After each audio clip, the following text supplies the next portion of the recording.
अस्सलाम वालेकुम नाजरीन, मैं हूं जमशेद अंसारी। नाजरीन, आज की इस वीडियो में अफगानिस्तान की सूरत हाल के हवाले से 3-4 अहम खबरें आपके सपुर्द करूंगा। नाजरीन, पहली खबर तो ये कि 28 तालिबान की शहादत की इतला मिली है। तालिबान ने भी इसकी तस्दीक कर दी है। ये 28 तालिबान कब, कहां और किस वाक़ये में हाल ही में शहीद हुए हैं, इस हवाले से मैं आपको आगाह करूंगा। इसके अलावा जब से तालिबान ने काबुल का टेक ओवर किया है, काबुल पे फतह हासिल की है, उसके बाद पहली मर्तबा अमेरिका ने आज ड्रोन अटैक किया है। ये ड्रोन अटैक किस मुल्क से कंडक्ट किया और भारत का इस हवाले से जो मौक़िफ़ सामने आया है, जो रद्द-ए-अमल सामने आया है, वो बड़ा इंटरेस्टिंग है और वो सुनने के काबिल है। उसकी तफसीलात भी मैं आपकी खिदमत में पेश करूंगा। इसके अलावा दो और मुख्तसर खबरों का अहाता करने की कोशिश करेंगे अगर वक्त बच जाता है। नाजरीन, तालिबान की शहादत के हवाले से आपको बता दूं कि काबुल एयरपोर्ट पे हमले हुए, उसकी तफसीलात भी मैं 2-3 वीडियोज़ में आप लोगों की खिदमत में पेश कर चुका हूँ। तो उन हमलों पे कई किस्म के सवालात उठ रहे हैं। पहला सवाल तो नाजरीन ये है कि काबुल एयरपोर्ट पे 15 फीट की दीवार है, उसके ऊपर फिर खारदार तार लगाई गई है और उसके अंदर फिर जदीद टेक्नोलॉजी से लैस अमेरिका की फौज तैनात है। वो स्पेशल फोर्सेस और स्पेशल कमांडोज तैनात हैं जिसको अमेरिका ने भेजा था अफगानिस्तान जैसे मुल्क फतह करने के लिए, अफगानिस्तान जैसे मुल्क पे कब्जा करने के लिए भेजा था। तो आप खुद अंदाजा लगा लीजिए, उसके बावजूद भी हमलावर आते हैं, कई घंटे वहां पे एयरपोर्ट में मौजूद होते हैं। लेकिन खैर ये टॉपिक किसी और तरफ चला जाएगा। नाजरीन, काबुल एयरपोर्ट हमले में जो आज कंफर्म्ड इतलात मिल रही हैं वो ये है कि 200 से ज़्यादा हलाकतें हो चुकी हैं। 15 अमेरिका के स्पेशल कमांडोज हलाक हो चुके हैं, जिसकी अमरीकी इंतज़ामिया ने भी और सिक्योरिटी फोर्सेस ने और सिक्योरिटी ज़राए ने तस्दीक की है। और 15 ही अमेरिका के स्पेशल कमांडोज जो हैं वो ज़ख्मी हुए हैं। तो इसके अलावा 130 से 140 के करीब अफगानिस्तान से ताल्लुक़ रखने वाले लोग हैं और उनके जानों की तो इन्होंने कोई कीमत समझी ही नहीं है। अब नाजरीन, 28 तालिबान की शहादत के हवाले से बात करते हैं। काबुल एयरपोर्ट के अंदरूनी हिस्से की जो सिक्योरिटी के फ़राइज़ हैं वो अमेरिकन फ़ौज सरअंजाम दे रही है, जबकि काबुल एयरपोर्ट के बाहर जो जिम्मेदारी है वो बदरी यूनिट के पास है या तालिबान के पास है। तो जब ये धमाके हुए काबुल एयरपोर्ट पे तो उस वक्त बदरी यूनिट के जो तालिबान थे वो काबुल एयरपोर्ट के बाहर के हिस्से में मौजूद थे, दीवार के उस तरफ मौजूद थे। तो तालिबान ने इसकी तस्दीक कर दी है कि 28 तालिबान जो है इन धमाकों में शहीद हो चुके हैं और ये ऑफिशियली कन्फर्म्ड हो चुका है। अब नाजरीन आते हैं दूसरी खबर की तरफ कि जब से टेक ओवर किया है तालिबान ने काबुल पे, तो उसके बाद पहली मरतबा आज ड्रोन अटैक हुआ है।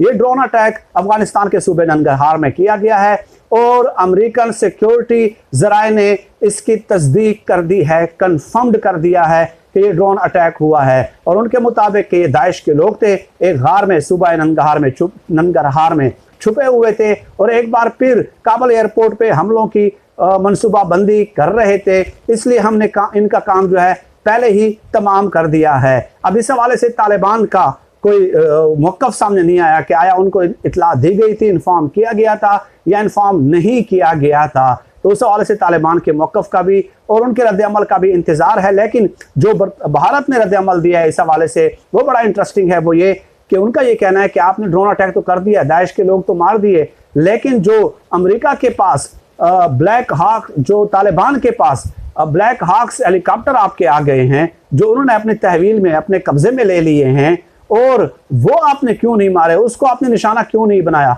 क्योंकि भारत को ये खौफ है कि वो जो जदीद टेक्नोलॉजी है वो कहीं पाकिस्तान के पास न पहुंच जाए। उनको सिर्फ इस बात का खौफ है क्योंकि पाकिस्तान के पास पहुंचेगी तो कहीं हमारी शामत ना आ जाए। वैसे तो जब से तालिबान काबुल में आए हैं और काबुल को टेक ओवर किया है तो उसके बाद भी उनको दिन में डरावने ख्वाब आना शुरू हो गए हैं। ये इंटरेस्टिंग डिटेल्स थी।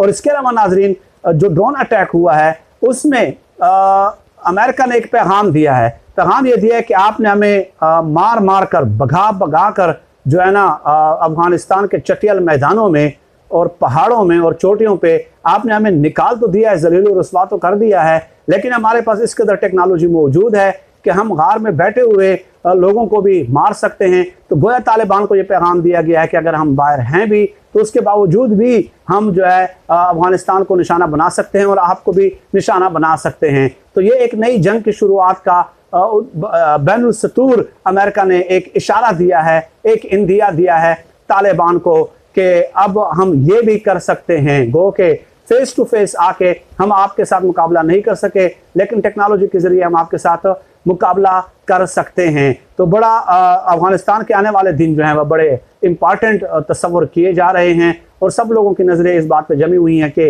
1 सितंबर के बाद हुकूमत का जो ऐलान होता है, क्या तालिबान उसमें स्टेक होल्डर्स को शामिल करते हैं या स्टेक होल्डर्स को शामिल नहीं किया जाता। और नाज़रीन, एक और बात याद रख लें कि जो बाइडेन ने भी और जनरल मैकेंजी ने भी इस बात की तस्दीक कर दिया और एतराफ़ कर लिया है कि काबुल एयरपोर्ट पे जो हमले हुए थे उसमें दाइश का हाथ है, लेकिन उनके साथ तालिबान का कोई ताल्लुक नहीं है। अगर दाइश है भी तो तालिबान के उनके साथ कोई रवाबित, कोई लिंक्ड मौजूद नहीं है। तो ये बड़ी इंटरेस्टिंग सूरत हाल है। और जबकि भारत कह रहा है कि नहीं, ताल्लुक जो है दाइश के साथ तालिबान का मौजूद है और अफगानिस्तान जो है अब वो बैनुल-अक़वामी दहशतगर्दी का मरकज़ बनने जा रहा है, ये भारत का कहना है। यानी कि सबसे ज़्यादा तकलीफ अगर इस वक्त किसी को हो रही है तो वो भारत को हो रही है। और क्योंकि वो मुकम्मल तौर पे बाहर हो चुका है इस पूरी गेम से। उसे ऐसे निकाल कर बाहर किया गया है जैसे मक्खन में से बाल को निकाल कर बाहर फेंक देते हैं। तो खैर, ये चंद खबरें थी नाजरीन जो कि आपकी खिदमत में पेश करना ज़रूरी थी। आने वाले दिन जैसे कि मैंने गुजारिश की कि उस हवाले से बहुत ज़्यादा बातें की जा रही हैं।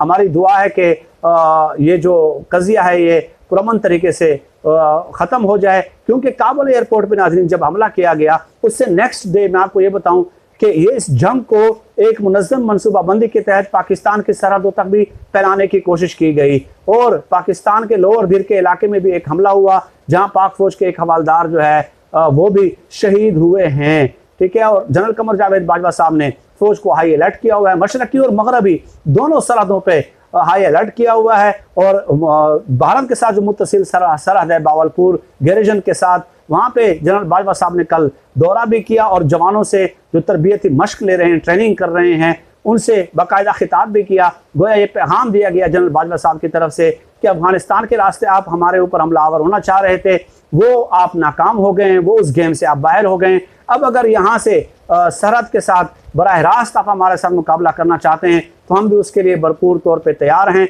और यहाँ पे मैंने विजिट करके अपने जवानों का खून गरमा दिया है। तो इस जंग को किसी न किसी तरह पाकिस्तान तक फैलाने की कोशिश की जाएगी। अल्लाह पाक पाकिस्तान को कायम व दायम रखे, पाकिस्तान को सलामत रखे और सब लोगों को अपनी नज़रें खुली रखने की ज़रूरत है, इर्द गिर्द नज़र दौड़ाने की ज़रूरत है और फेक न्यूज़ पे कतई तौर पे एतबार करने की ज़रूरत नहीं है। फिर वक्त नाज़रीन, आज के इस वीडियो में इतना ही। पाकिस्तान जिंदाबाद। अल्लाह हाफिज़।